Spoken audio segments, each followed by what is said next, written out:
Hey, so today I've had the opportunity to interview a great friend of mine and my legal counsel, Mr. Nat Pierce. Nat and I go back probably 15 plus years. And so we talk about everything from the legal profession to his passion in lacrosse and CrossFit and bringing young athletes through the Fellowship of Christian Athletes. You don't want to miss this interview. Nat's a great man. And if you ever have an opportunity for the need for legal services, whether you're starting a business or just need contract dispute help, Nat Pierce, Pierce Jewett is a great guy to call on. Listen to this interview, you'll love it. 180 and we're at the speed down to 2500. Yep, 4 MAE, reduce speed to 180. Blackbox. Hey gang, welcome back to KP's Blackbox. Today, I've got a very good friend of mine who has also been instrumental in helping my business grow since 2012 when I launched Kenneth Porter and Company. But my counsel, my friend, Mr. Nathaniel Pierce, Nat Pierce. Not many people call me that. Yeah, your mother when she's mad at you. Yeah. Nat is an amazing attorney here in Hampton Roads, runs a great law firm, Pierce Jewett. Yep. And Nat and I met when you first came out of law school, and another business that I own was just in a mess, and I'd got myself into a mess with a big corporation here in town, and you were probably the most level-headed, calm person because your attorney that you were working for then, who was a friend of mine, bright guy, we both can agree, super intelligent man. Yep. But he and I were just bad for each other in the sense that we both, my wife calls it the third eyelid, Yeah. the alligator eyelid comes up. We just weren't good for each other in that way. But you were Yep. a very sage, level-headed, calm individual. So I'll say this today publicly. I maybe have said it to you a few times before. Thank you. Yeah. I mean, I probably didn't know what I was doing in the moment, but I hit it well. Yeah. At Yeah, least. you're like, holy shit, Kenny, what have you got yourself into? Right. Well, So- I think I've shown people. There's, the picture with the guy with all the strings up on the wall, and he's like explaining something, and it looks crazy. yeah.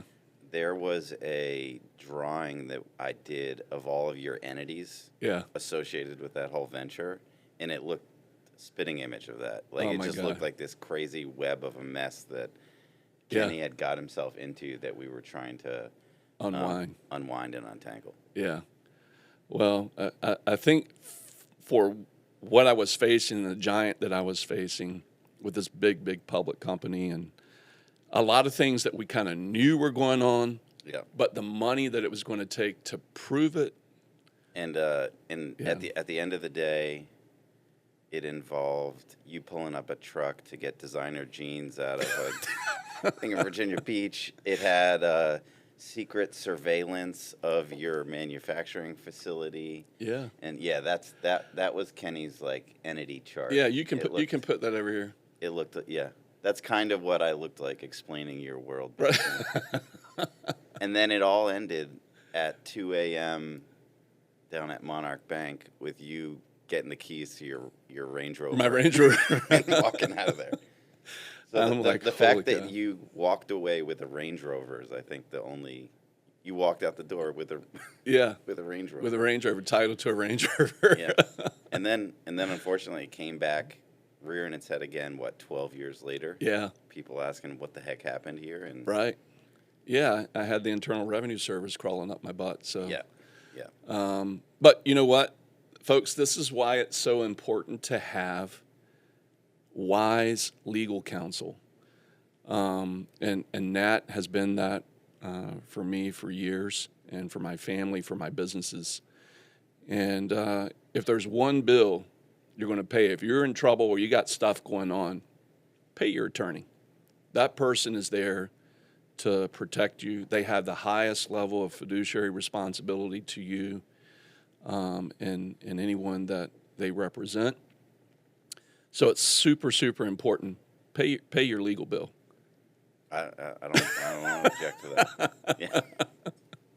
I didn't think you would. No, but no. I'm sincerely mean that. I mean, Yeah. that can be a silver bullet for you in a lot of ways. Yeah.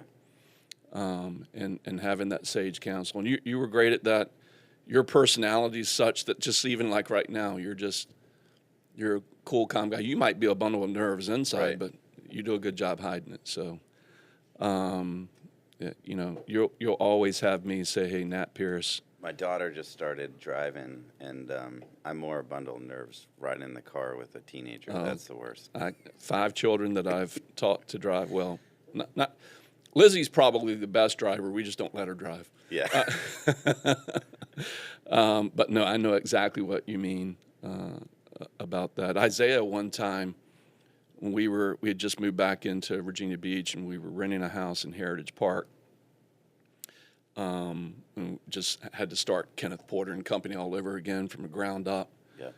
And I was teaching Isaiah to drive, and his spatial awareness at the time just wasn't there. And as he's going around this loop, I'm like, Isaiah, you got to look into the turn, look ahead, and as you turn, just, let your hands follow your eyes into the turn.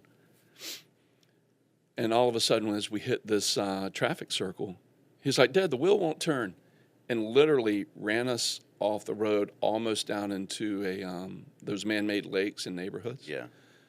And he went into a moment of, I know he just loves it. I'm telling on him right now. But it's so unnerving to let your children do something with a high level of responsibility and a high level of liability. Yeah. Right? So we could have a whole conversation on Yeah. car insurance and protecting your castle. Your first ride with your kid down 264 is Oh, gonna my be God. a nerve-wracking experience. Yeah. Especially right now with all the construction between 64 and 2. It's a mess for any expert driver, much less a new young person Yeah. behind the wheel. So anyways, let's get into this. As you guys know, always, Nat, before we start a podcast, because what I've found in my client base, Nat, is that probably 70, 80% of my client base has some military affiliation. Yeah. And so if you're in Hampton Roads, it's kind of hard to avoid that.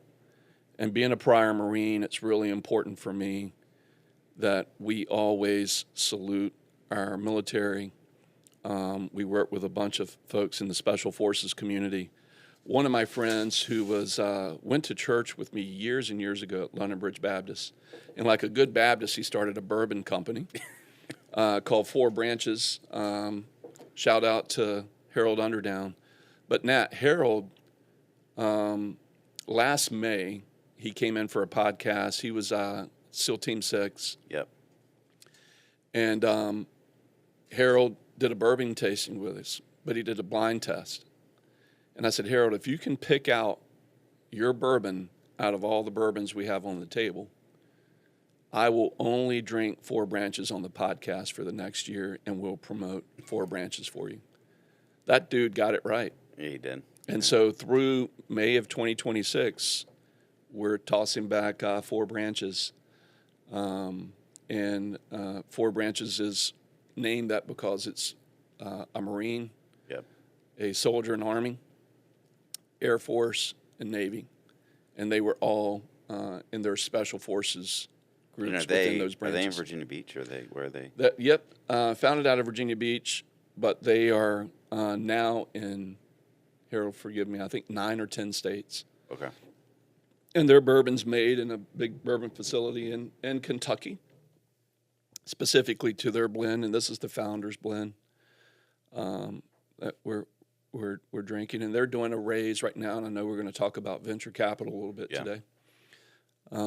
So at any rate, we just want to give a toast to our military members. Thank you.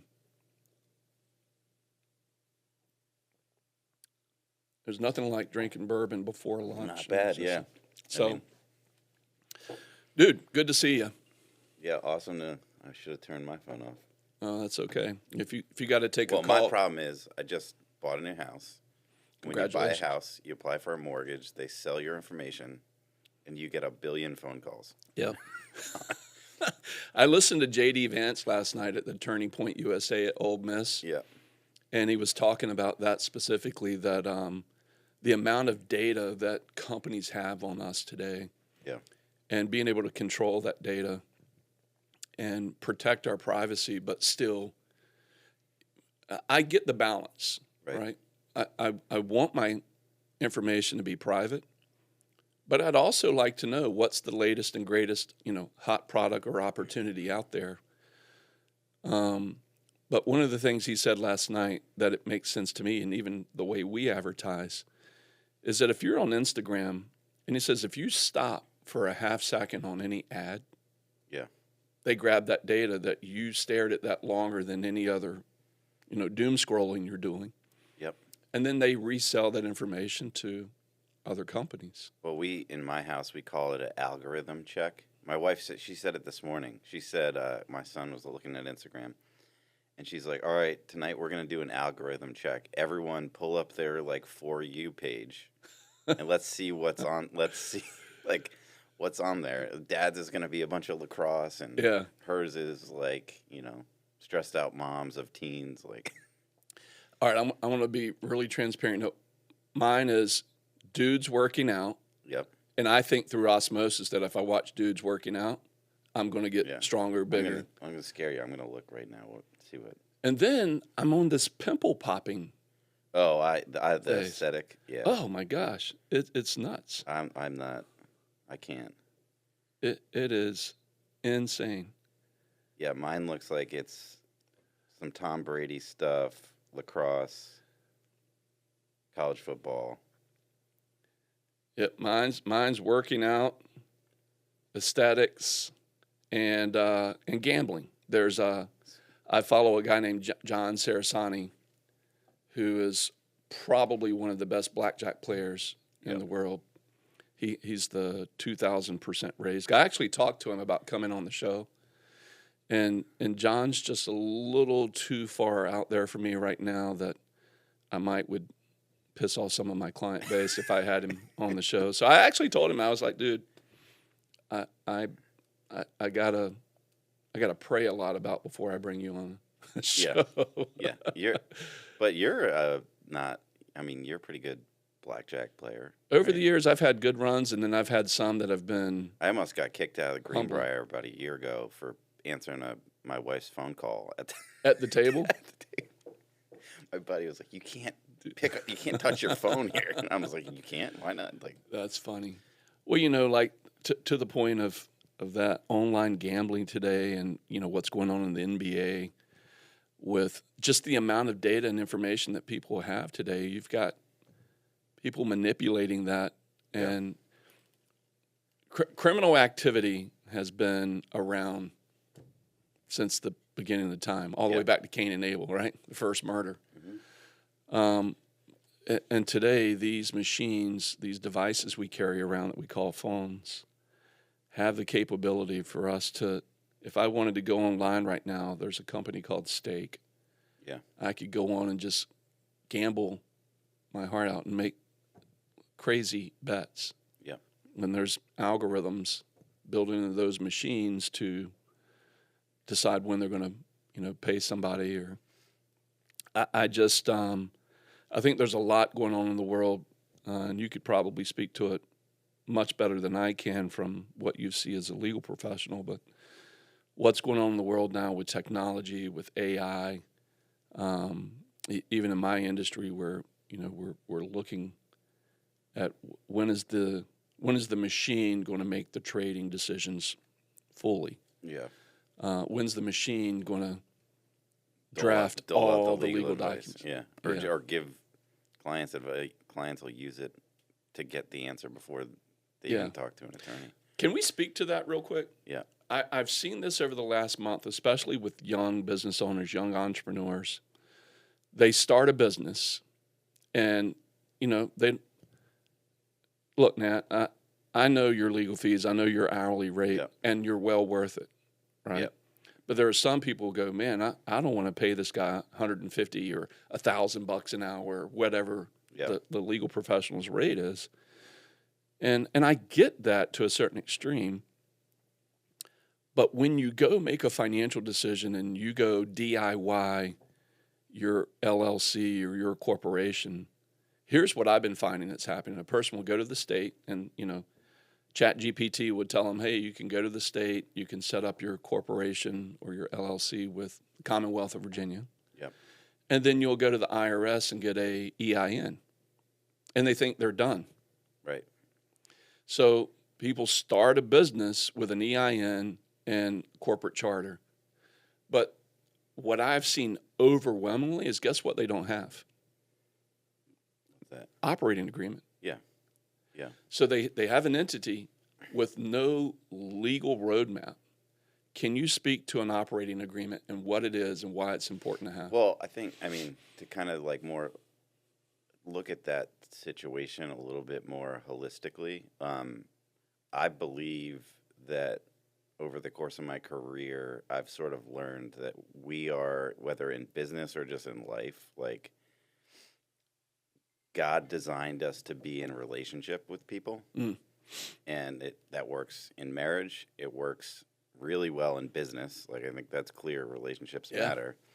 And I think that to a certain degree, it's a little bit ignorant when new business owners are just like, I'm going to do this myself. And so a lot of times, is a lawyer expensive? Potentially, yeah. Is a lawyer expensive to start a business?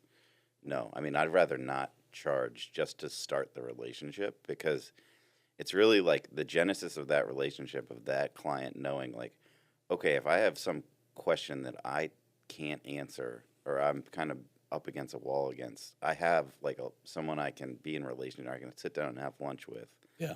And I think when you talk about like an operating agreement for a new business owner, or if there's two people involved, that's where I think that relationship expands to be like, well, okay, let's think through practical scenarios and like things that I've seen in practice where partnerships don't work.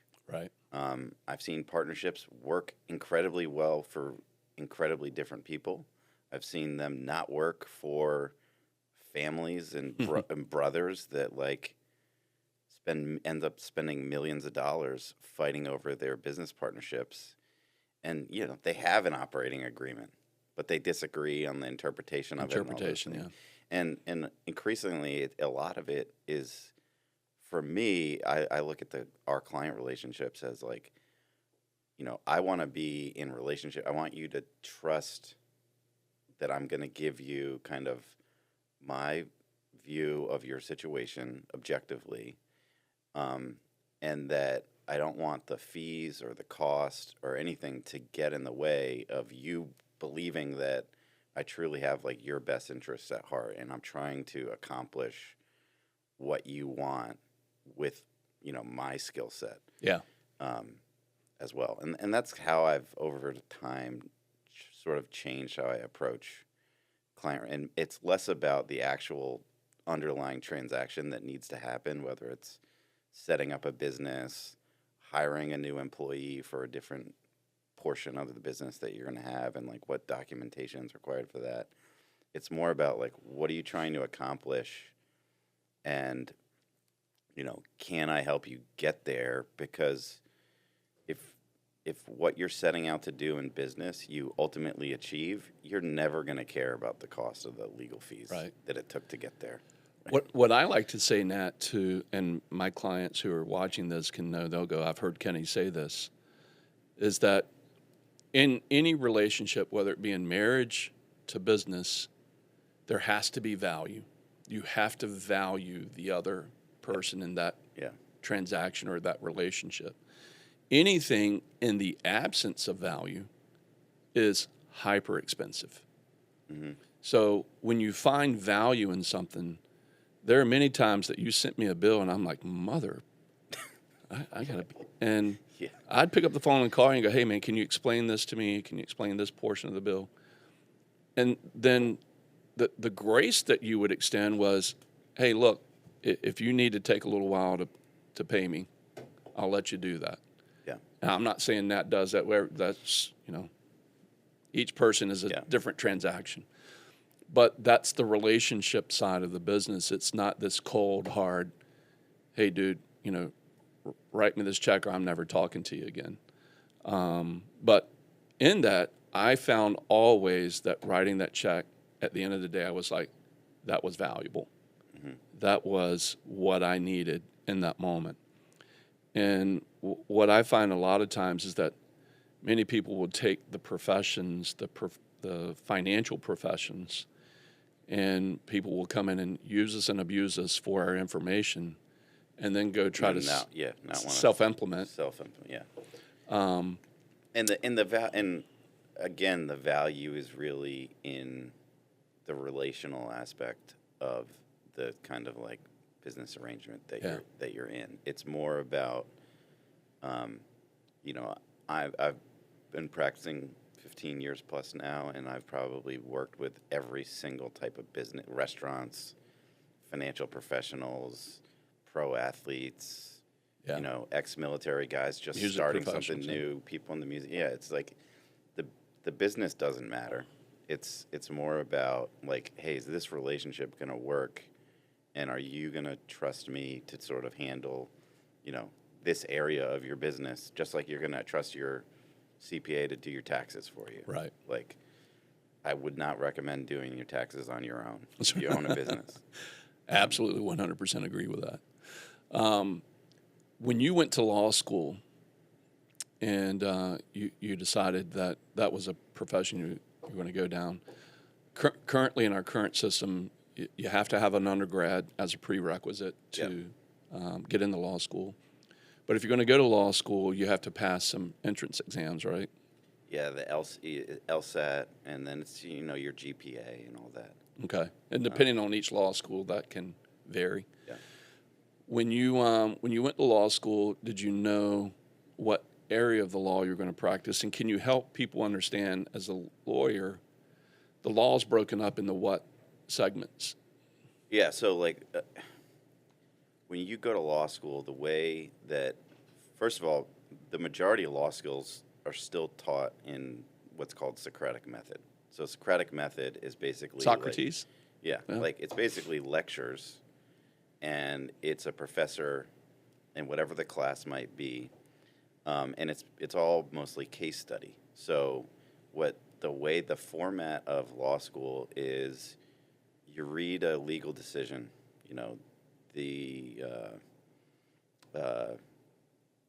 illegal searches and seizures under the Constitution. Someone had drugs in the trunk of their car, and the police arrested them on that, and they, appealed because the police didn't have like a reasonable expectation that they needed to search that.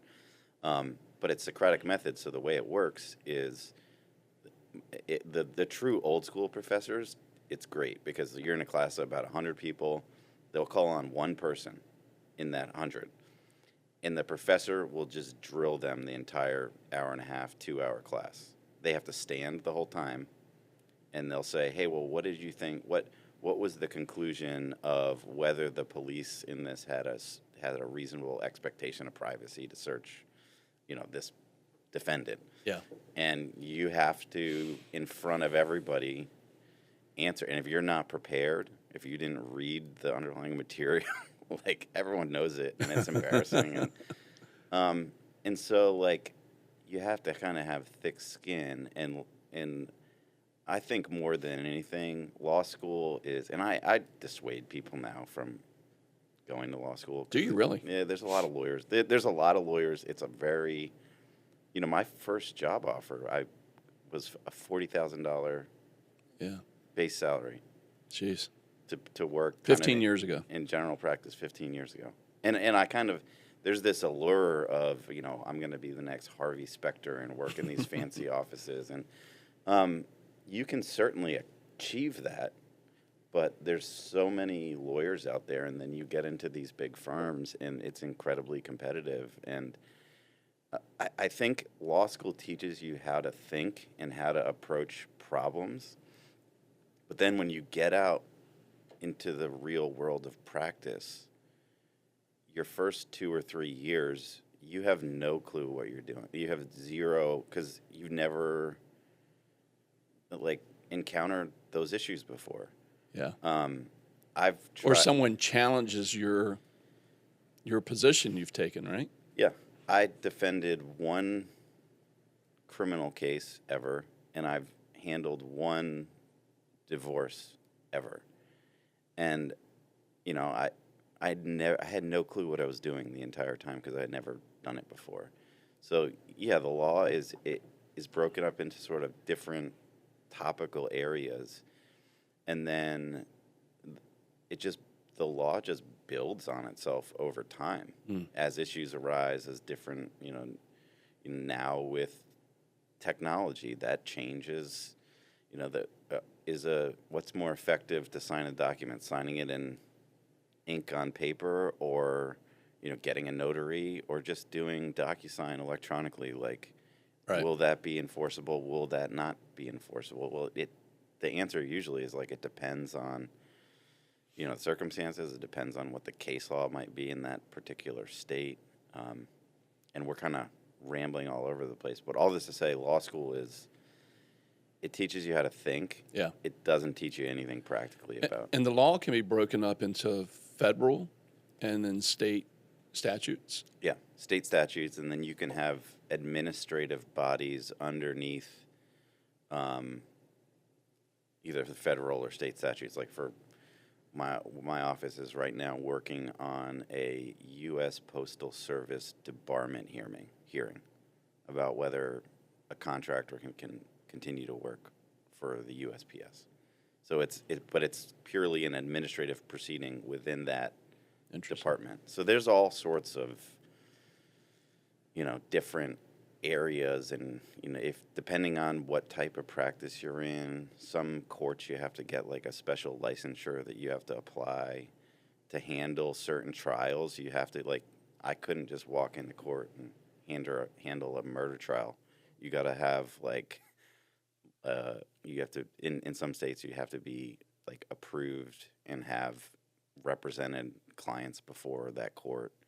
There's procedural stuff. You have to know how to follow the procedures more so than really So understanding I'm the probably lucky because I took the New York and New Jersey bar first, law. and then decided that we weren't going to move back to where I grew up, and we were going to stay in Virginia. So I decided to take the February Virginia bar, and I think I read this somewhere, and that was like the 1 year that they didn't put Virginia procedure on the bar exam. And so like if they had, I probably would not have passed the Virginia bar. But they just didn't put the procedural out. That's whether you respond to a complaint within 21 days, and how many days the discovery closes before a trial, and all the sort of procedural aspects for how the parties that are in a suit are going to interact with each other. And of course, like lawyers do, they make it more complicated than you want it to be. Yeah. And a lot of times, practically, like clients approach it it's a frustrating. You've been in lawsuits. It's a frustrating, drawn out process, and you get bogged down by procedural pieces that parties just try to leverage against each other, Right. To get the outcome they want. In the ideal world, I think for all legal professionals and even for the plaintiff or the defendant is never have to go to court and let that judge or jury decide. Yeah, I mean, I'm becoming a really big fan. I've always been a big fan of mediation because I think when you get people in a room and you get experienced lawyers and you get an experienced retired judge, former judge, someone that's seen the issues there that can just be level-headed and say, look, this isn't going to go well for anyone if you proceed. That can bring people to a resolution. It's never going to be the resolution that anyone ultimately wants. Like, nobody wins at a lot of these, but it'll bring finality to a situation. I'm a huge fan of mediation. I'm also more increasingly a fan of binding arbitration because it takes disputes out of public courts. A term like that, binding arbitration, what does that mean? So if you and I were going to do let's just put it in the context of you do a lot of funding buy sells with life insurance. So let's say we have a buy sell in there that if there's a deadlock in some issue affecting a business we start, that we are going to resolve that dispute through a negotiation period, followed by a mediation, like a formal mediation, followed by, if we're still in a dispute and we're throwing up our hands and we're just going to dissolve this company and how are the assets going to get split up, that there would just be a binding arbitration proceeding, which is, it's a little bit more like, think of it as like more informal court. Okay. Like court is very formal. You got to wear a tie. Right. Binding arbitration but it's also confidential. So there's no like record of the lawsuit. Yeah. There's no, I mean, when you're in a business dispute with someone, everything about that dispute is filed publicly. Like the courts you're able to walk in Virginia Beach every day on the civil docket and hear all sorts of issues related to, people's divorces, the businesses they own. If there's like an interesting, it's all open. You can just go in there and listen to anything you want to. And so more and more, I think that like people's reputations matter. Yeah. And protecting that long term through just like agreeing like how a dispute is going to be resolved. So when two parties, Nat, come together and want to buy a business, sell a business, or some transaction. Yeah. Are you saying that in an ideal world, these parties should agree to binding arbitration in their contracts so that if something goes awry? Yeah, and I think it's naive also to think that every partnership is going to last forever. Yeah, I would agree. It's hard enough. Like there's enough data out there on how well marriages last. Like, think about I can think of in my practice career, maybe I can't, like partnerships that are still intact, that were intact when I started practicing. Yeah.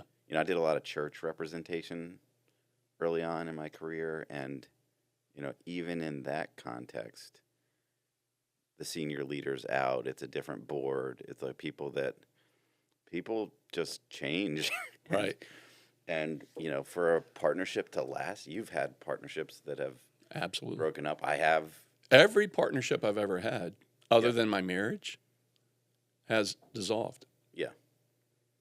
And I think that partnerships are incredibly valuable for scaling things probably more quickly than what you're capable of potentially doing on your own. Yeah.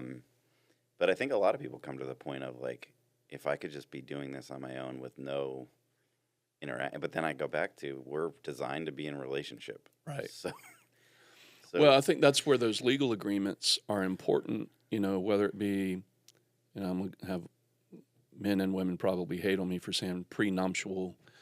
It depends on what you bring to the relationship, pre-marriage, pre-business. Yeah.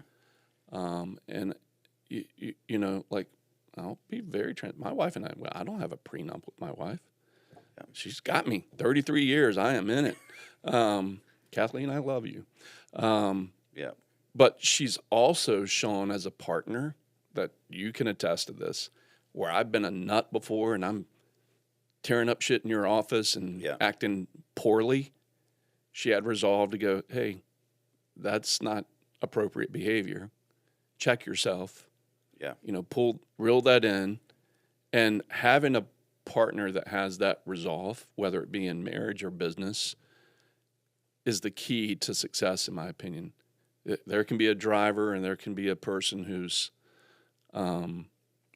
got that resolute behavior to go, hey, can we check that for a minute? Can we talk about that? Yeah. Before you go make a crazy financial decision? Can we test that? And I think that's where these agreements and where having a great legal professional help you as part of the team is super, super important, because it's a part that most of us really don't understand. We have a very superficial understanding of the law. And most of us, when bad things happen to us, we immediately go, all right, lawyer up. Yeah. Help me, Nat. Yeah. And sometimes you can't, and sometimes where someone has done something, we're working with a guy right now who's really successful doctor, just got himself into this partnership that, unfortunately he made a lot of assumptions about people's intentions for a long time, and it turned around to bite him, and he, sort of just got frozen out, and there's not much that we can do at this point. Wow. Because I think it was a situation where relational strain built up over time. Mm-hmm. It wasn't directly addressed in that group, and he didn't have anyone that he was talking about it. He was just sort of going along as Lonely Island. Yeah, and when they proposed some, routine corporate amendments to their operating agreements, he just sort of assumed, okay, this is just business as usual. As usual. But there was a big plan behind it.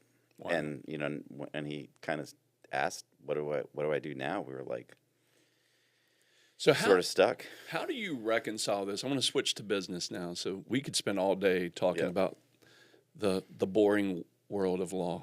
Yeah, it's really not boring. It is kind of boring. I've actually been intrigued by it for years, and I think I remember once saying to you, "Hey, Nat, can I sit under you and read for the law?" Yeah. Which is Virginia and Louisiana? Yeah, the states. Virginia's 5 years. 5 years. Yeah. Yeah. Can I still do that? You can't. I'll sign give me whatever to sign. You've probably already been through enough that you're halfway there. Halfway. Man, that's good to know. I still got to pass the bar, though. Yeah. I hate taking tests. Yeah. But anyways, how does this affect you now as an entrepreneur, as a business owner? So you have this legal expertise.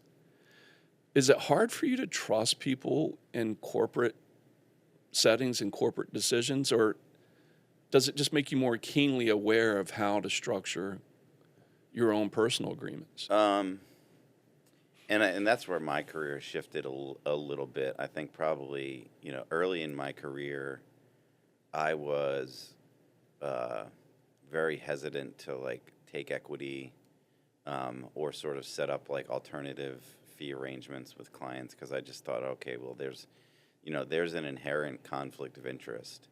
But more and more, I started to work with clients that they really want me to feel like I have the same skin in the game that they do, and if I don't, they don't have the same level of trust. Yeah. So I've been more open to doing that, but it's hard because we have ethical rules that apply to us as lawyers that we can't. If there's a true conflict of interest, I can't help you because I have a conflict of interest because I have an ownership interest in your business, so I can't represent you against some other person generally. It has changed how I've approached businesses. I bought a gym 2 years ago, and I bought the gym out of kind of some reorganization that happened in my law firm. And I just got to the point where I was like, you know what? I want to own a business on my own with my wife. And there was a girl that was managing it who we just sort of structured a great relation. Her kids were all going off to college, and she was going to sort of do everything. Yeah. And we acquired. We had been working out there, and it's been a great arrangement in that. Yes, I approached that as this is a business I'd like to pursue without partners, on my own, with a great person managing it that we're going to try to take care of really well. And then, I've gotten into a bunch of different lacrosse businesses in the last 3 years that some have gone great, some have gone not so great. And Yeah, I think in a lot of ways, how I've pursued those ventures has been informed by a lot of things I've seen in the past. Yeah. Things that have worked, things that haven't. You know, how I've raised capital for them and structured them. You know, some are like the youth lacrosse stuff that I do in Hampton Roads is all like a nonprofit. It's a nonprofit entity because I just don't. I care so much about growing the sport locally that I want that to thrive and don't want to make a penny off it. And I just want to see kids, you know, get better at the sport that I love that had a huge impact in my life. So, You know what's fun about this is I remember it's probably 10 years ago plus you played for the U.S. national team. Norway's Norway. national team, not Yeah. U.S. the Norway national team. Yeah. And, you know, I gave you guys a little sponsorship or to you with your team. And I had the coolest jacket. And I've lost that jacket. The I red don't know jacket. what happened. Yeah, I need another jacket. Yeah, I don't. Well, with it being in the Olympics, the sport has totally exploded. And I had an awesome opportunity, and I've just been really blessed to sort of see so many different aspects of a sport. You know, it's still a small community, unlike, you know, the NFL, like in football and baseball, like these major sports. It's like you're not going to get on the inside of like the professional league. But I've just been so lucky that I've gotten to see and be in some really awesome situations in the sport, like playing internationally, working a little bit with the PLL, which is now the pro league. I, you know, got to play in college and had an awesome Division III career, but I had friends that, you know, had really great Division I, and it's like I've been able, like, that experience through the sport, I think I would say is the number one driver of what set me up for like a life in like business or as an entrepreneur. Like, it's, you know, I would love to say that I just hired only people that were collegiate athletes in my firm, but like if someone is a collegiate athlete and they apply to work for us, like I'm usually saying we should hire that person. Yeah. Because there's a work ethic. Yeah, there's a work ethic, or there's a we all procrastinate, right? But like, you know, I always say when I was in college, you know, what did my friends that didn't play a sport do from like 3 p.m. to 7 p.m. every day when we were at practice? Yeah. Or like, what do they do on like the Saturday mornings when we have like a 8 a.m. to 12 p.m. Probably getting in trouble. Like, what are they doing with their time? Like, and then we had all the same academic requirements. Yeah. So the standard that you have with everything else is the same. Yeah. But you just have less time to perform at the exact same level as everyone else. What do you think about NIL now? I think I would say TBD. Like, I love the idea that a college athlete can be sort of entrepreneurial with their opportunities that they have, and it not jeopardize like what they're doing. Like if you're you know, the best lacrosse player at UVA and you have an opportunity to like help out a local business and that business pays you to do that, like I think that's great. I think that is great. We have a guy in our office that previous to working for us, he worked in enforcement in the NCAA. And he's got a really interesting perspective on a lot of it, because a lot of those large institutions have just kind of like come up with their collectives, and all the NIL deals for that school have to run through that collective. But I mean, my heart has always been with like kind of like not necessarily the solo entrepreneurs, but like entrepreneurs that are trying to do something new out there on their own and sort of coming beside them. So I think it's cool to see athletes like leverage their own personal brand. Yeah. Well, they made the NCAA as a whole a very, very, very wealthy organization built on the back of magnificent athletes who, a lot of times, you, as you're well aware, came out of homes who were very poor, Yeah. and it, in many occasions, it enforced non-compliance, and so Yeah. athletes, I think of like Reggie Bush, who got a really raw deal on his Heisman, and have since that's turned, that's been great. But so many of those young athletes, Did he get it back? Did they? I think he Did he got get it it back. back? Yeah. Hey, fact check me on that. Did Reggie Bush get his Heisman back? Because basically he got dinged for So- something that would be totally NIL. permissible. Yeah. Okay. Totally. So, all of that to say that, in entrepreneurship, a young athlete who can be entrepreneurial and saying, hey, I'm really good at lacrosse, I'm really good at basketball, gymnastics, whatever. And a corporation, to your point, you're hiring an athlete because they show a workmanship that's a cut above kind of the rest of the flock. So my thought on that has been, well, why not reward it? But like with anything, once anything new usually starts out like, I even think of like sportsbook and the betting that's going on right now. It's gotten so far, out that there's always somebody who's going to take advantage of that and make it crappy for everybody else. And then it has to be reeled in. It has to be policed more. Yeah. So I would agree with you. I think it was reinstated 14 years later. Yeah. Oh, there you go. That's awesome. Yeah, I'm working on a project right now that we're in lacrosse specifically that is going to involve kind of like working with college athletes to do some like showcase demonstration games and stuff. And I think it creates an opportunity as well for sports to have like businesses and sports to use athletes to like be heroes for our kid. Like, Yeah. we're about to announce with my Fellowship of Christian Athletes Lacrosse that we're going to have like a pro player come in the beginning of the spring to just do a clinic and everything, and we'll pay, and he's being paid to do that.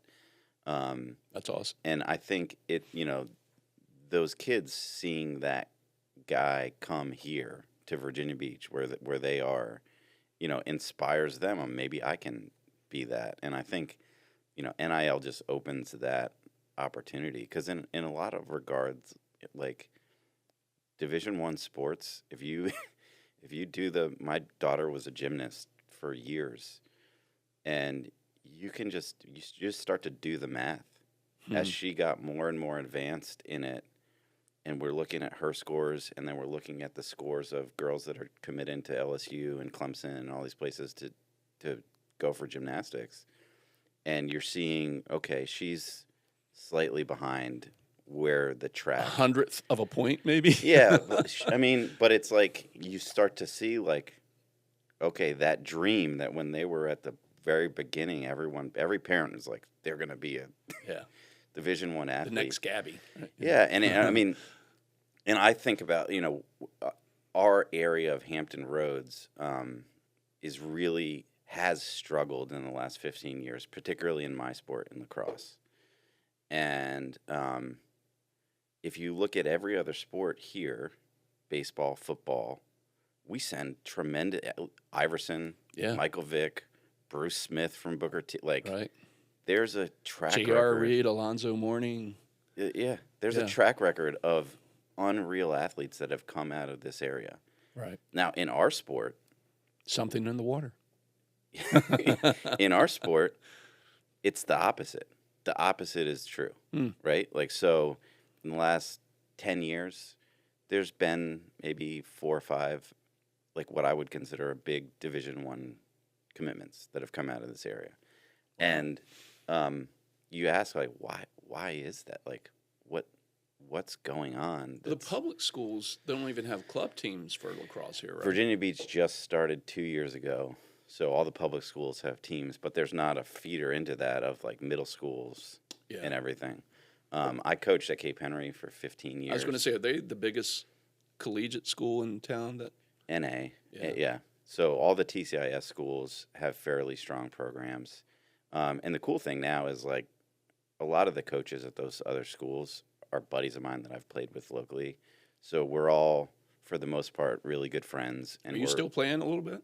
yeah, we run a summer league, FCA summer league that we, you know, it was real cool because right after COVID, a lot of us people hadn't gotten out and played, and a lot of like leagues and things like that just fell off because they couldn't play. So Norfolk Christian graciously gave us their field, and I'll never forget like the first year we did summer league, we just did a pickup game, and we had something like 80 guys show up.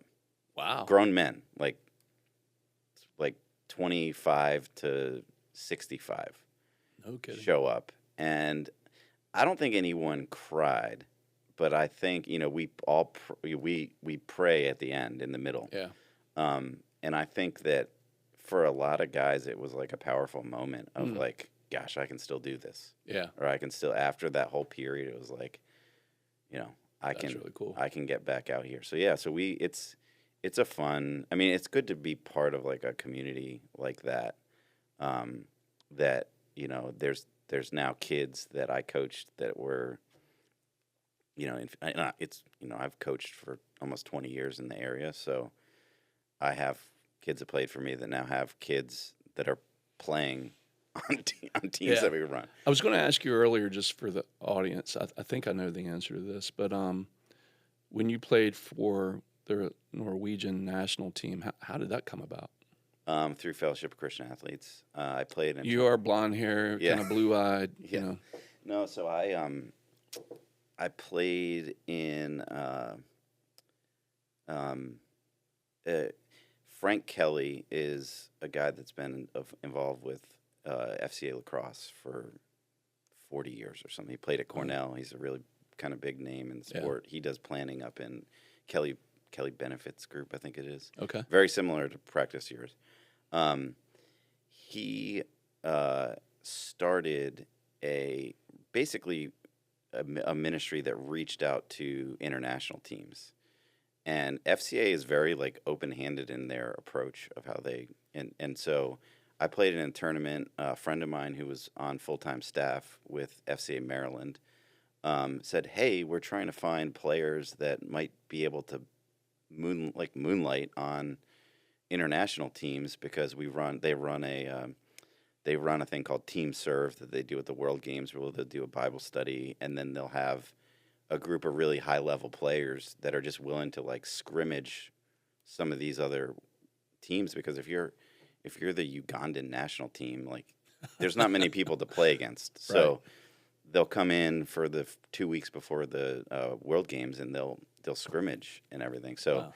I got connected through FCA of just like the team was forming and they were looking for players, and it was a wild experience because you know, just like in the Olympics, like if you have a parent or grandparent who was born there, you're eligible to compete for that. So that's how nation. Yeah. So my grandmother was born in Norway, and it was a very hard experience on my family, like very hard, because I was traveling over there by myself and kind of like isolated at a time in my career that I like probably wasn't the best for my marriage. Like, and we've had to work through all that of like, you know, I had young kids at home and I'm off on the other around. side of the world. Yeah. And, but it was like, it was a great experience. I played in the European Championships in 2012 and they were in Amsterdam. And like Wow. international competition in sport is just, it's totally different than pro sports, because it's like you're representing a nation. And, you know, I've never served in the military, and I've learned a lot about the military coming down here. Yeah, But- like you have a lot of military clients or Yeah. affiliations. yeah, So- and you know, to represent something bigger than yourself in whatever you do is always like, I think a great experience. And I would tell my own kids, like, if you can play for a team that's bigger than just you, like, Yeah. do that, because it's great. It's a great way to kind of like grow as a person. And again, it's like great relationships through that experience. Yeah. It's funny, a guy that we interviewed a couple weeks ago, he's been interviewed 3 times on my podcast, Luke Meacham. He has a call sign called Saucy Paws. Is he a pilot? No, he's a football player. Oh, okay. He was a Navy SEAL, Yeah. but he was more known for his catch for the U.S. national football team, American football. Yeah. And he had a catch in the end zone where it was one of those. Who was the football player, New York Giants? Called Odell Beckham. Odell Beckham. Yeah. He had an Odell moment, and it ended up that U.S. national game ended up making the top 10 Sports Center from his catch in the end zone, one hand falling backwards, pulled it in, and the sportscaster called him Saucy Paws, and so it's just stuck. Yeah. And we'll have to put that highlight in, Cody, again for Luke. But you got any highlights we can find on? Do I have highlights? Anything out there we can find? My wife would kill me. If it, Come on, Carol. Messiah Lacrosse 2005. You could search that. Yeah, so that's where you went to school, as Messiah. Now you're from northern part of the country, Connecticut. Is that where you? I grew up in New Jersey. New Jersey, like that's right outside New York City. Now, did either your parents play lacrosse growing up? No.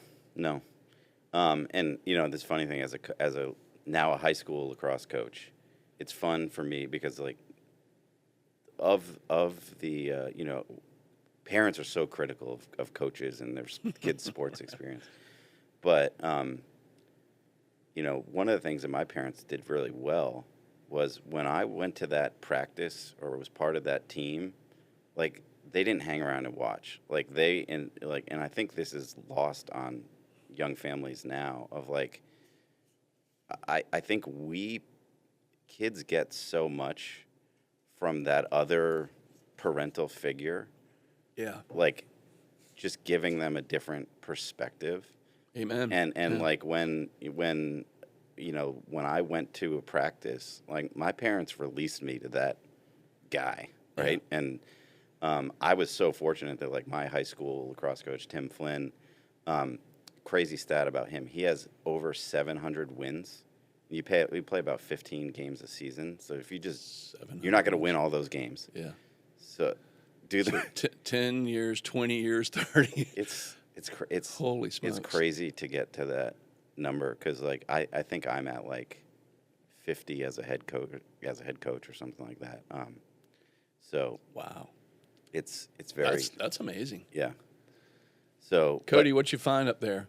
I see something on the screen. Bring it up over here Here you go, Nat. Oh, the old graininess of 2005 in the film. All right, which one's you? That's me with the ball, right? 20? Yeah, I'm 20. I think it was a fake flip. So we just had a wedding so the guy that was in that picture right at the beginning. Yeah. Number 1 right here. His name's Denny Erb. He works for the Department of Treasury. He just got married about a month ago. And the cool part was that a lot of us that went to the wedding that played for the team together, most of us hadn't seen each other in 10, 15 years plus. And it was literally like we picked everything up like it was yesterday. Yesterday. It's a fraternity, right? It's like, it's a brotherhood of a different sort. I have that like with Marine buddies still, and I've been 30 years gone from that. Yeah. Yeah. That's really cool. So you think about this as a lacrosse player and that young man in 2005, and you look at Nat today, right, compared to that guy. What would you say to the young Nat today coming up, or your sons, and how that helped you as a businessman and the principles of athletics, team sport, having a mentor, a coach? Yeah. What do you draw from that as a business owner? What I really neglected was the sort of like fitness side of it. Like I just relied on like my natural ability, and I didn't the lifting and all Yeah. sports performance that I really could have focused on. I I own a CrossFit gym now, so I kind of look at it as, gosh, if I had done this stuff when I was that age, like it would have been a huge game changer. Maybe from D3 to D1, you think? Yeah, it would. I mean, I'm kind of undersized, but Division I was a little bit easier to get in back then. But yeah, I just would have. You would have just been more. I think I just would have been more resilient. What do you look for in a lacrosse player? You know, I can speak to football and basketball, but for lacrosse, when you're looking for an offensive prowess, Yeah. kid who's just really good with the ball and Yeah, scoring. and so this is the weird part about the sport, but I love, and the answer will make sense. Really, there's no right answer to that, because I think unlike any other sport where it's football, to be a left tackle in the NFL, you got to be over 300 pounds and have good feet and protect the blind side, right? Yeah, you got it. There's just a 5'8" guy that weighs 190 pounds can't play that. Right. Just can't play that position. In lacrosse, it's the opposite, right? So, and how I explain it is lacrosse is a Native American sport. It's the oldest sport in the U.S. Messiah had this really cool class called Native American Spiritual Foundations. And the whole premise of the class was basically that Western missionaries came over to try to convert Native Americans.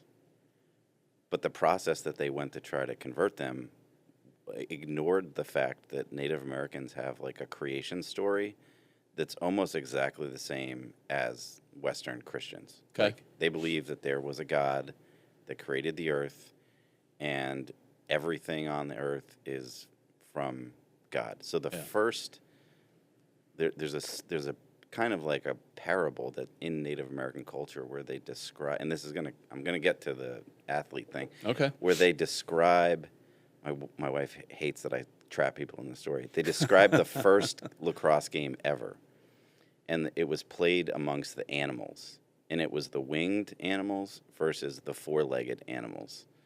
So the four-legged team gets together, and it's the bears and wolves and all these things, and they're going to play a game against the birds, basically. And so they huddle up, and the squirrel comes into the huddle, and the bear and everyone's like, "You're not allowed to be on this team. You're too small. Get the heck out of here." So the squirrel goes over to the bird team and says, "Hey, can I, they kicked me off their team. Can I play for you guys?" And the story basically is that they take the wings of a bat and stretch them over the squirrel's arms and create a flying squirrel. And the squirrel ends up having the winning assist in the game to the eagle.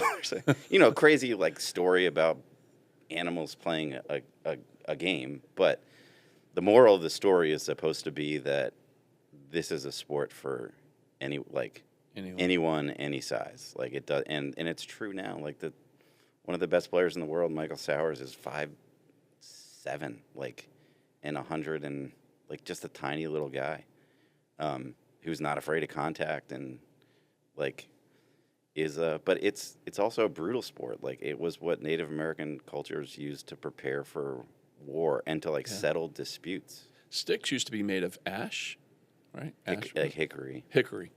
Yeah. And the forearms on some of these guys, I think of old school football player Jim Brown.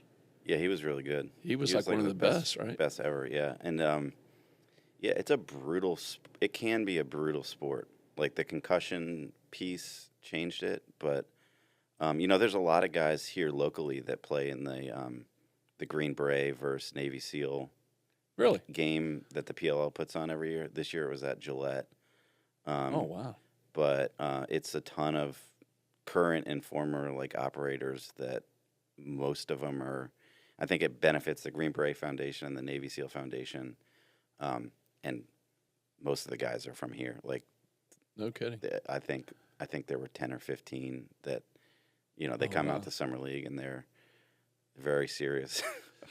And lacrosse today is mainly, and it was born out of kind of that North America, right? Like northern, Yeah, northeastern. Northeastern Native American tribes. There's like a Minnesota kind of Midwestern versions of the game that are a little different, but yeah. The Mohicans.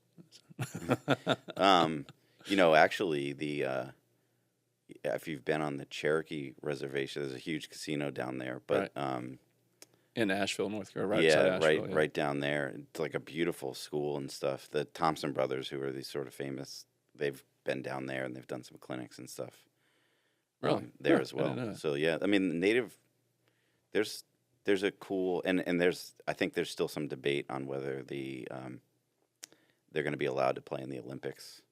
There's the Irish national team has offered to give up its spot in the Olympics to let the Native Americans play, which is kind of a cool Oh, wow. thing that happened. That's interesting. So when you bring this into the business world today, what are you doing on the business side of lacrosse? And what are your goals inside of business as it relates to lacrosse and that? Well, I think, one of the things that if you approach it from the premise of equity value, if you look at the equity value of any sports franchise, like what have they all done in the last 10, 15, 20 years? Like, look at the MLS soccer model. Look at what Live Golf did for the golf world. The equity values in sports just go up, right? Yeah. Like it's whether you're talking retail businesses for equipment, youth programs and scaling those youth programs, professional leagues, travel. Like there is just unbelievable opportunity just in investing in youth sports, Mm-hmm. and I think it's also like it's a great business to be in because it's doing something that's truly good for like human flourishing. Like Right. that competition and that duress as a kid is how we learn how to like grow up. So What seems like in lacrosse, very similar to American soccer, European football. How many miles do you think you end up running in a? in a game, In a game. it's about similar to soccer. Depends. It depends on your position. Right. So your midfielder. Midfielders you're are running the most, You're up right. and down. But it's also like as the sport's grown, it got really specialized. Like most guys now play offense or defense, and you come off when you're not on offense, and you get on when you're on defense. So Give us the makeup of lacrosse. How many players? Tell us about the field game is 10 players. It's 3 attackmen, 3 middies, 3 defensemen, and a goalie. And then the box game is 5-on-5 with a goalie. What is a box game? Box game is like they play in hockey arenas. Okay. They turf the arena. Okay. And it's more popular like in the Northeast where it's cold and you can't be outside. But so there's like it's weird that it's kind of like American football. You got arena football Right. is a different version of football. We have an attorney friend years ago that was represented the Body by Jake guy, Yeah. and he was really big in the lacrosse. Yeah, Jake right? Steinfeld. Jake He Steinfeld. helped start the MLL. Is that still around? The MLL, it's an awesome entrepreneurial story of Paul Rabel, who was one of the best lacrosse players in the world and like the first lacrosse millionaire that ever existed. He just got tired after a long time of playing in the MLL, which was like a glorified beer league because they would be, he'd play a game in front of 5,000 people and then have to go to Walgreens after the game to get ice to like ice his shoulder. It's just like things like that the league, like it wasn't caring for the players. So then he was able to convince enough guys to start a new league. And there's a great documentary on it called Fate of a Sport. and they basically got a bunch of guys together. They changed it to a touring model, so it wasn't teams in cities. It was a model where they toured. And I think they're going into year 8 with the PLL. So he started that league, and then there were 2 competing leagues for a couple of years, and then they just merged back together. And that was Jake's. The MLL was Jake's league. Was he from Virginia Beach? I think he was. He had some relation here, and obviously Yeah. our attorney friend. That I think he was, and I think the Robertsons had some connection to that. CBN. Yeah. So today, would you say most of your focus is that of an entrepreneur, or that as a legal expert, or is there still a good blend? I mean, you have a firm. You run yeah, a big law firm. I think it's going to be hard for me to ever take off the lawyer hat, because I do love that aspect of just helping business owners and entrepreneurs. Like, it's hard to not practice that, because there's things that change, there's things that are new. I'm a very I jump from thing to thing to thing. I had a first version of a fund that invested in some of the lacrosse businesses I run. We invested in a restoration company. We had an exit in another company in Colorado. That was a learning experience for me as an entrepreneur. It was a little bit of like, hey, can I do what I've seen some clients do? I think now it's more about pursuing things that I feel like I'm in strong relationships to be able to pursue. So like the lacrosse business, like one of the lacrosse businesses that I run is called Little Laxers, and my wife started it. We actually go into preschools, and we have a program. It's the same if you're familiar with Soccer Shots. Okay. But I love that, because it's just like introducing kids to the sport. You have a website for it? Little It's Axers? littlelaxers.com. And AXERS? Yeah. He'll bring it up, but no, not that one. There you go. And he'll put it over here now. Yeah. So. Oh, Laxers. I was saying Axers. Yeah. Okay. So what we do is we go into schools, and we'll do, in a way, it's thematic daycare.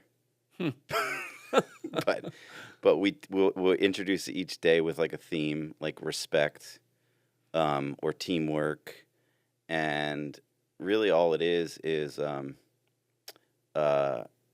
we just go to schools and hand out sticks, and the kids run around and they have a lot of fun, and then we smack the crap out of each other with them. Do you have to have them sign releases that they won't surprisingly beat each other they with them? don't. They don't. What we do, I mean, this is like in any business though, it's like you do have to when we started, we would just be like, all right, well, let's get as many kids in a program as we can. And then we had schools being like, we're not going to let you come back, because it was pandemonium, because you had 30 kids out there running around. So we limit it to like 10 kids. We cap it at 10 kids. Okay. Because it's just, you can't coach 34-year-olds. Like, nobody can. And it's like herding cats, huh? Yeah. And so most programs have wait lists. And, I would say pursuing businesses that are like, just do something good, but are also highly profitable as well. Yeah. Is kind of like my side passion. I don't think I can. What's a low entry to get in the sport, right? I mean, it's not like football where you got to buy a bunch of equipment. Yeah, the equipment isn't cheap, but I mean, you don't have to. That's like with this program.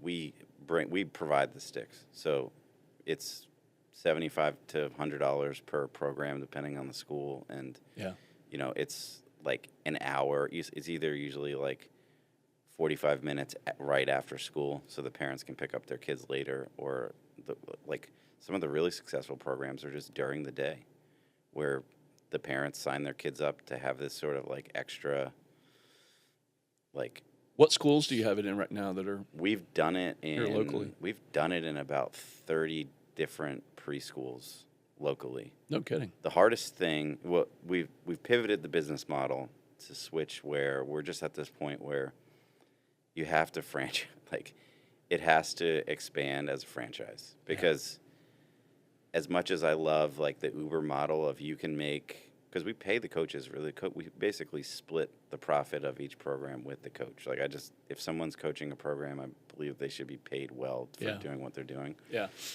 But even if you have like a high school kid that can run this program and they're going to make $500 over a 5-week span to run the program for you, they don't have any skin in the game. So if they don't show up once, like the school gets mad, the parents get mad, and they might not have the experience to like cover, like understand that they need to give more than 24 hours notice that they're not going to be there that day. So we're pivoting the model to expand on a franchise basis so that there's people in each market that we run programs that just have some skin in the game and like care because it's their their passion just as much as ours. That's awesome. So bringing this back to business, and you've seen successful entrepreneurs, you've seen folks who probably should just stick to being a 9-to-5er. Yeah. What are some key components that you have found that in order to set yourself up for success, what are the base things you think a new business owner should do? Of just, well, we have like a launch, grow, protect legal check here. Yeah. Like, Talk about that a little bit. Yeah. So I think early on we, and I still use it. We probably developed it 10 years ago. It's just a checklist of just like, if you're a business owner, here's whether you're launching a business, you're trying to grow it, or you're an established business and you're trying to really, fight for your life for someone not like, because once you become an established business owner, you realize that people want that. Right. And they're going to try to compete with you. They're going to try to get into your cap table and try to own your equity that you blood, sweat, and tears got there. Like, so you're going to be fighting for it for the rest of your life. Right. And so we put together a checklist, probably like 13 years ago, that just is like, in each of those categories, launching, growing, and protecting your business, here's 5 major areas, like registering your website, registering trademarks and intellectual property, having life insurance to fund, buy, sell, or just having business insurance so that if you're a, cleaning company of maids driving around their little cars and they get into a wreck, your company's liable for that. Right. Like, they're on company time and your company is liable for that. They're agents of your institution, right? So got to have it like insurance on that. And, I think there's like making sure you check all those boxes is one thing. And then to the broader question you asked of like what type of entrepreneur like makes it and what type of entrepreneur doesn't, I mean, I think you just have to have a really long view on a lot of if you're just expecting like extremely short-term results, you're not gonna stick by people that make mistakes. You're not gonna like see something through. And like in business, it's nobody, for the most part, nobody dies. Like it's not a life or death scenario if you're slinging cupcakes out of a food truck. Like I had a gunny in the Marine Corps now, and I think I've maybe said this to you before, and I think the best advice I ever got, and I've used it in my business practices over the years, I'm not the smartest guy in the room, and I don't even try to pretend to be. I'm curious, and I like to learn a lot of things. I like to know a lot of things. But what I think I've been able to bring to the table as a business owner is what my gunny said to me years and years and years ago as a Marine. He said, Porter, just be smart enough to listen, but actually dumb enough to go do it. Yeah, you got to take, You just got to take some risk. Yeah. And sometimes you're going to fail. Sometimes you're going to screw up. Sometimes you're going to let people down. And they could be really close, tight relationships. And I think when the parties get together and you go, look, man, I'm well intended for you. We're going to go into this partnership together. We're well intended for each other. And there's mutual love and mutual respect that we're headed in the same direction. Yeah. And we can enter into partnerships like that. That's amazing. That's great. That's fun. And then I think by having great legal counsel is that if there's a moment where you guys decide to separate, divorce, whatever it is from a structural business point of view, you've got a really good document that says non-ambiguous as possible, right? Where it's really black and white. Here's what we agreed to in advance in our buy sell. And to me, that's the most important piece. It's not good enough to be understood. Mm-hmm. You don't want to be misunderstood. Yeah. And if you can have your legal counsel write documents in a way that there's no misunderstanding in what you two intended to here at the beginning. Yeah, and then like a good example of that is just in a partnership where we will require that that certain corporate actions require like unanimous consent. Like if Unanimous consent. if we're gonna sell if we're gonna be in business together, and we're gonna decide we're gonna sell the business, even though we are 50-50 or if it's 70-30, sometimes you can structure that to say like you both have to agree unanimously, and you have that creates negative control and. Or it causes government shutdowns to extend. You because you're just deadlocked. Super majority. And like I've seen some situations recently that the inability to make a decision on certain issues ends up hurting the business in the short term. But you have to sort of have the wherewithal to push through and try to find a resolution. You can't just leave it unresolved issue unresolved. It's just going to be a cancer to that organization. What I've seen is that with business owners who have become, let's say, uber successful, their desire to take risk or to do things that might be a little audacious late in their career versus early in their career can sometimes impede them from making really good succession plan moves because they're fearful of screwing it up. And so much so that they end up screwing it up. Yeah. So I would say if there's a way to keep that same audacious fire, and you think about the young man and bringing it back to like sport, that passion of, hey, I'm going to go really do my personal best for the betterment of the team. That if I can go out and put effort into something that's bigger than myself, there's a high probability you're going to see success in that person long term and the team. Yeah, my former partner Gabe and I gave up equity to other partners really early, and at the time, and it wasn't a perfect model. At the time, I thought, hey, this is too soon. Like we're letting other people in too soon. Like we haven't yet reaped the benefit of letting them and we let I think 6 partners into our partnership. That was just a 2-person partnership, and now was a 8-person, or I forget what the number was. And it wasn't perfect, but there was a period immediately after that where we had had a lot of success over a span of years, because it was like everyone felt like they were then invested and had skin in the game, and they started working together in like a really, really positive but businesses have ebbs and flows like that, where it's like it's great, and then you run into roadblocks that you got to have something clear on how you work through those Yeah. issues. So that checklist you were talking about a few minutes ago, is there a way for us to get that out to folks and show that, or Yeah. we can put it on the Yeah, I can have on the it. site? I can have it linked. Yeah, our post production, that'd be awesome to share with folks. Yeah.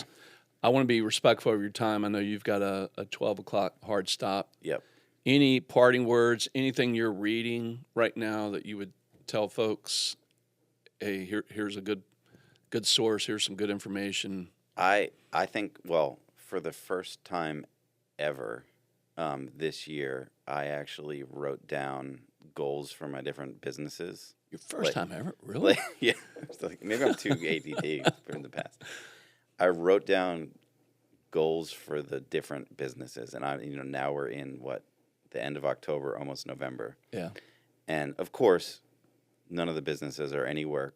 Well, a couple are well beyond what the goal was, That's and then awesome. a bunch of them aren't, right? And I think that was that would be my thing to just sit down and do for the next if you could, as an entrepreneur, whatever you want to have happen in the next year, just write it down, and Yeah.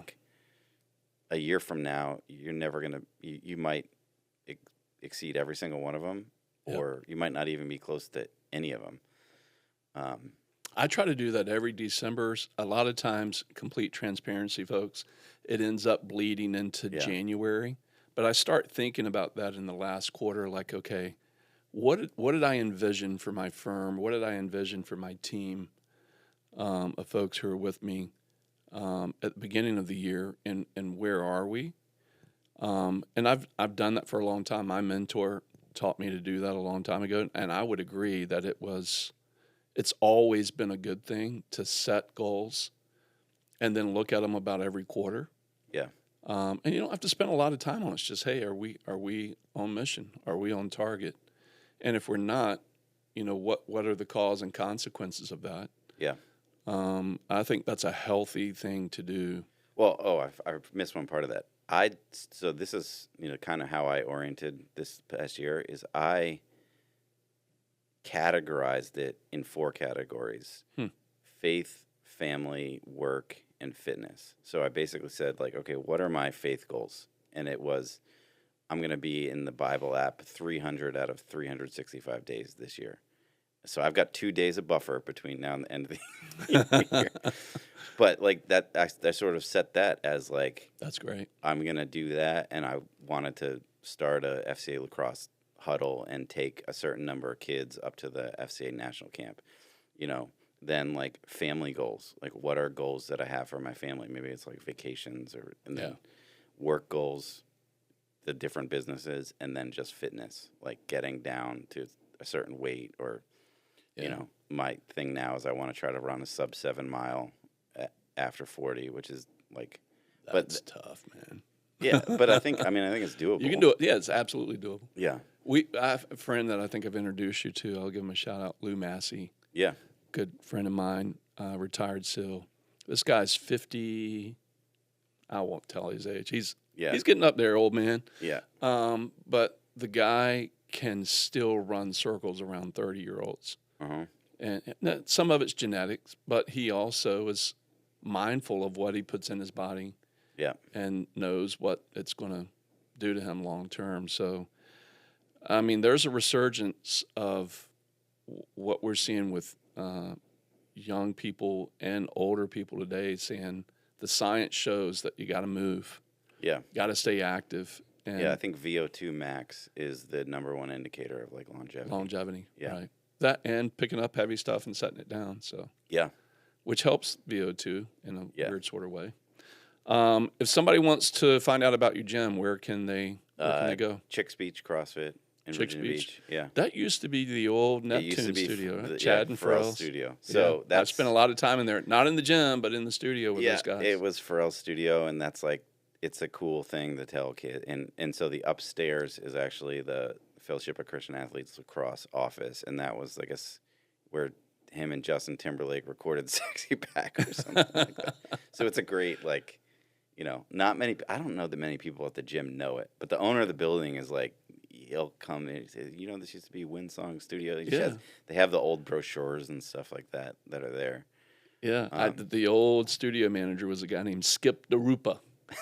I don't even know where Skip is now. He was a cool guy, but Yeah. all of the stuff in the studio, going back to the flocking seagulls and everything that the Neptunes did, I spent a lot of time in there. So Yeah.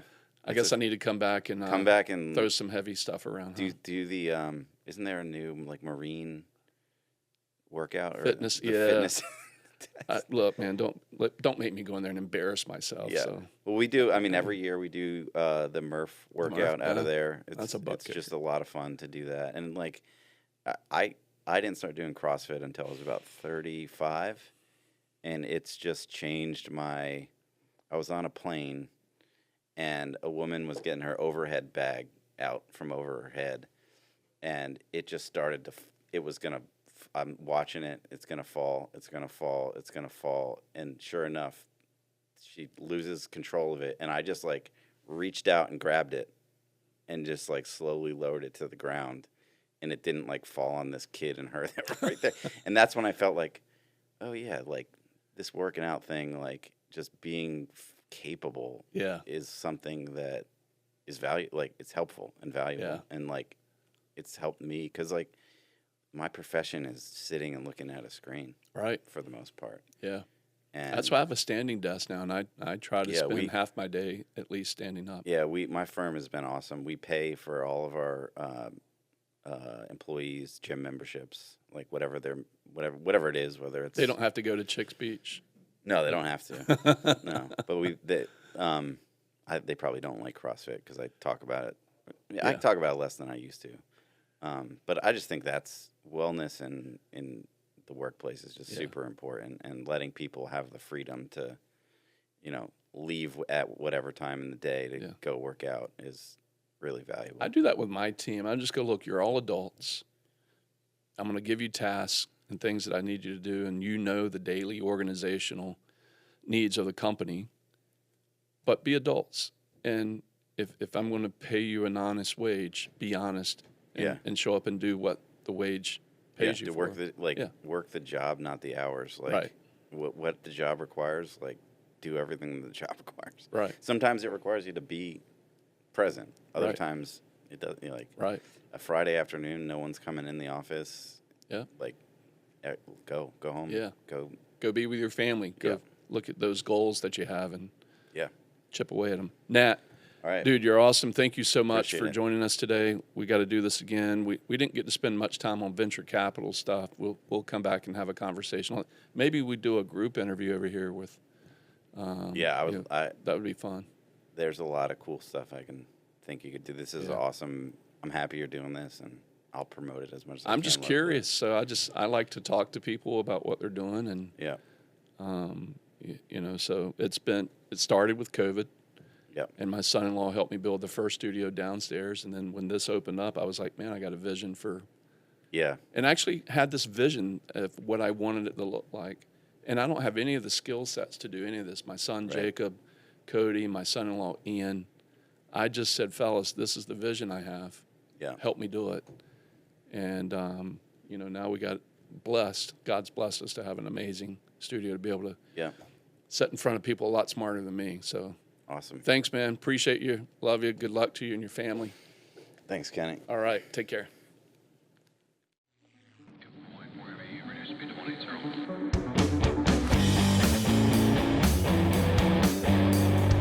Blackbox.